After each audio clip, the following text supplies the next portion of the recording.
Hey guys, welcome back to my channel! Another day, another luto na naman. Kaya tara, samahan niyo ako. Let's go!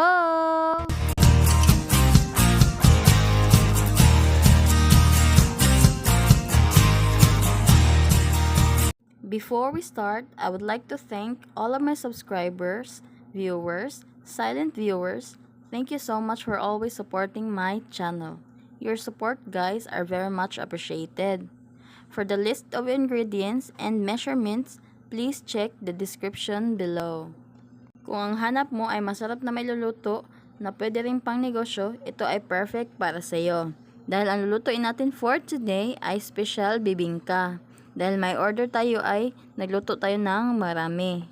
At kung paano ito lutuin at ano ang mga special ingredients na ilalagay natin, please tapusin mo ang video na ito para malaman mo. At pag-uusapan na rin natin ang part 2 ng pag-open ko ng bank account para sa ating sahod. At kung paano at kung ano ang pinaka-the best bank para sa sahod natin sa YouTube. For natin yun pag-usapan, mabalik muna tayo dito sa ating niluluto. Meron pala tayo ditong 2 kilo ng bigas guys, and hinugasan ko lang po siya and sinok ko po siya ng water overnight. And ito na po siya kaumagahan. Hugasan po natin siya ulit ng mga 3 beses bago po natin siya ipagiling. At ayan, napaluto tayo dito ng bibingka guys dahil nangungulit nga yung mama ko dahil meron daw po siyang order na bibingka. Kaya ang ginawa po namin dito ay nagluto po kami ng 2 klaseng bibingka. Nagluto po kami ng pinakba at itong steam bibingka.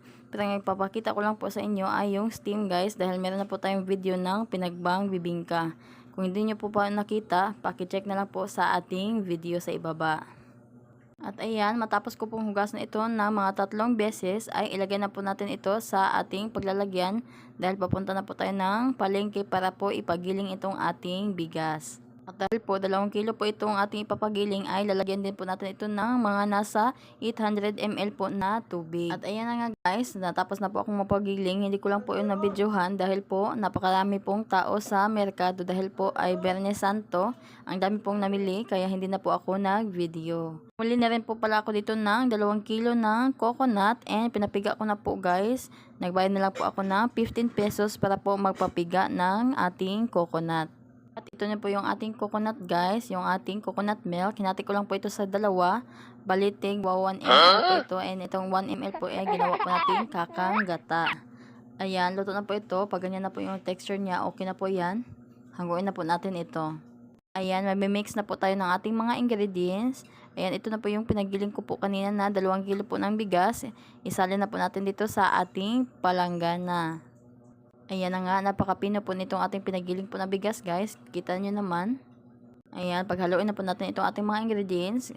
Gagamit po tayo dito ng 3/4 and 1/8 po ng white sugar.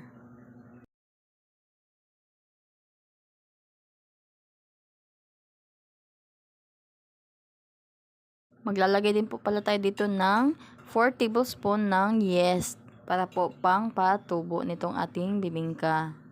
Ayan, okay na yan. Ilagay na rin natin yung ating niluto kanina na kakang gata. At ilagay na rin natin yung ating iba pang ingredients. Ayan, nagtunaw na po ako dito ng 4 tablespoon po ng margarine. And maglalagay din po tayo dito ng 2 tablespoon ng vanilla essence para po pampabango. At half tablespoon na salt. Kaya po half tablespoon lang po yung nilagay po natin dito na asin. Dahil po yung ating margarine po natin nunaw ay salted margarine na po yun. Kaya inadjust ko na lang po yung paglalagay ng salt. Ayan, i-mix lang po natin ito ng mabuti po para mag-well combine yung mga nilagay nating mga ingredients. At kung nakarating ka na sa part na ito at bago ka pa lang sa ating channel, please paki-like naman po yung ating video. Paki-subscribe na rin and please click the notification bell para lagi kang updated sa ating mga susunod pang video. Ayan, matapos po natin itong haluin ng mabuti ay ilagay na po natin yung ating coconut milk. Ito po yung natira po natin sa ginawa po nating kakang gata na coconut milk and nasa 1 liter po ito. By the way guys, itong coconut milk pala natin ay pure po ito. Wala po itong halong tubig dahil pure na pure po ito. Pinapiga ko lang po ito doon sa merkado dahil meron po silang machine na pumipiga po ng grated coconut. Kaya pinapagya ko na lang guys, nagbayad na lang po ako para din po mas creamy po yung ating bibingka. I-set aside po muna natin ito para po ito ay umalsa. And after 15 minutes po ng papapaalsa po nitong ating bibingka ay lalagyan po natin ito ng mga nasa 4 tablespoon po ng baking powder. Ayan, after 15 minutes guys, kita nyo naman, nagbubbles na po siya. Ayan, umalsa na po siya. Maglalagay na po tayo dito ng baking powder. Tapos haluin ng maigi at iset aside. And mabalik naman po tayo sa ating chika about po sa sahod po sa ating YouTube channel at kung ano po yung pinaka the best bank. At ito na nga guys, sa ating last video ay na-chika ko na po sa inyo kung ano po yung naging karanasan ko po sa unang bank po na pinuntahan namin. And the same day din po ay pumunta po kami sa isa pang bank. Malapit lang din po sa pinuntahan naming unang bank. And ang pangalan po ng bank na pinuntahan po namin na pangalawa ay BPI. And napakaganda po ng bank na yun guys. Napaka-professional po ng mga teller nila. Pagkapasok pa lang po namin ay nagtanong na po kami sa guard. And sabi po ng guard ay pumunta daw po doon sa machine and ipindot lang po ang new account at may lalabas na rin po na number. Tapos katapat ng machine ay may information teller. Tapos lumapit ako sa teller at nagtanong po ako kung ano pa yung mga requirements ng pag-open po ng new savings account para po sa sahod natin sa ating YouTube. Tapos sabi naman ng teller, ang kailangan nyo lang po ma'am ay 2 valid ID at initial deposit na 3,000 pesos. Tapos sabi naman niya, kuha lang po kayo ng number ma'am, tapos antayin nyo na lang po na tawagin po yung number nyo. And fast forward po tayo, ayun, natawag na po yung number ko. Ayun, lumapit na po ako sa teller and nag-ask na po yung teller kung para saan daw po yung new account po na i-open ko. And sabi ko po, para po sa sahod ko po sa YouTube. Tapos ayun, binigyan niya ako ng form and pina-fill up pa niya sa akin. Tapos hiningi niya po yung 2 valid ID ko. At ang kagandahan pa ng BPI guys ay sila na po yung mapiprint ng ID mo. Hindi na po kailangan mo pang lumabas para po magprint ng ID. Meron na sila na yung gagawa. Tapos nanghingi na lang sila sa akin guys ng karagdagang proof. Kagaya po ng message po ni YouTube sa ating Google na naka-reach ka na ng 1K subscribers. Congratulations. Ganyan lang po guys. And pinasend lang po nila sa akin sa email. Very convenient po. Ang dali lang po. Sinend ko lang sa email and sila na po ang bahalang mag-print. Kaya lang po sila nang hingi guys. Kasi po sabi po ng teller ay may iba po kasi na ginagamit po daw sa kalokohan yung pag-open po ng account. Kaya po nanghingi po sila ng proof. Pero okay lang po guys dahil very convenient lang po and ang dali lang. Hindi mo na kailangan pang lumabas para mag-print. Sila na po yung mag-print para sa iyo. Tapos po nun guys, ay pipirma ka na lang. Tapos ibibigay mo na yung initial deposit. Pagkatapos ay papatypin ka po nila sa computer para po gumawa po ng sarili mong email at password ng iyong bank account. And pagkatapos po nun ay process na po nila. Tapos ibibigay na po nila yung ATM card mo.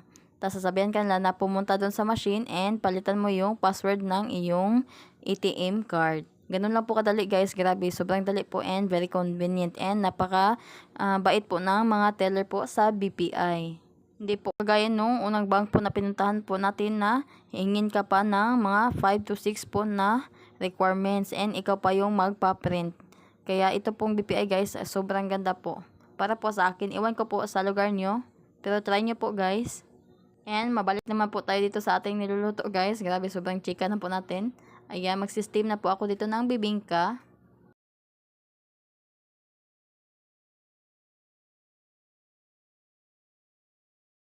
Ayan, magsa-start na po tayong mag-steam and siguraduhin nyo lang po na bago nyo po ilagay sa steamer ay sigurado pong makulong-makulo po or nagbo-boil talaga yung tubig.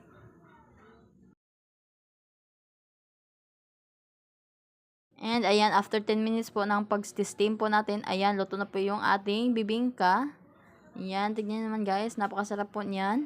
Try nyo na po itong lutuin. Grabe, ang sarap po nito. And pwede po siyang pang negosyo. Ayan, pinagtinda po namin yung iba po dito guys. Konti lang po yung kinain namin dahil order po ito. Ayan, luto na po yung ating steam bibingka. Try nyo na po itong lutuin guys, sobrang sarap. Yan lang po. Thank you for watching. Bye!